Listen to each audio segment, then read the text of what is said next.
Also in your bulletin, and it's Luke 8, 5 through 8. So if you want to follow along with me, and they're going to come up here and kind of elaborate on what I tell you. Luke 8, 5 through 8. A farmer went out to sow his seed. As he was scattering the seed, some fell along the path. It was trampled on, and the birds of the air ate it up. Some fell on rock, and when it came up, the plants withered because they had no moisture. Other seed fell among thorns, which grew up with it and choked the plants. Still other seed fell on good soil. It came up and yielded a crop 100 times more than what it was sown. So I'm going to hand it over to Tommy at this point. He's going to elaborate on your first tree. Technically, tree number 3, don't ask me why I labeled it that way. Just a decision I made.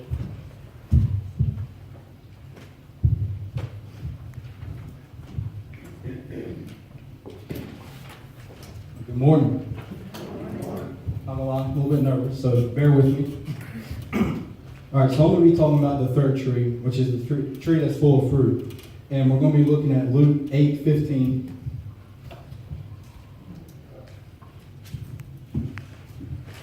Give you a moment to find that. Luke 8:15 says, "And the seed that fell on the good ground is like those who hear God's teaching with good, honest hearts and obey it patiently and produce good fruit." And pretty much this tree is what we should all yearn and strive to be. And even if you think you are this tree, that doesn't mean you don't have room to grow. Because the Bible says in Romans 3, verse 10, as the scriptures say, there is no one who always does what is right, not even one. So even though you may think that you have no room to grow, you always have room to grow. Not one of us is perfect. So it represents someone who is seeking God, someone who's spending time with God, and someone who is serving God. You might be wondering, what does bearing the fruit mean? What does it look like to serve Him? It is obvious to those around you that if you're serving God, it will shine through you. And that's what we should yearn to be. We want to spread our light to other people around us.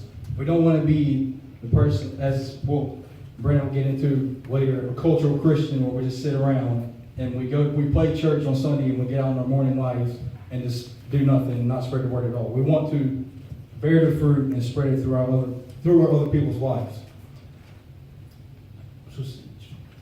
And people can see it in the way we live, by the way we act, the way we talk to other people, the way we speak, what we listen to.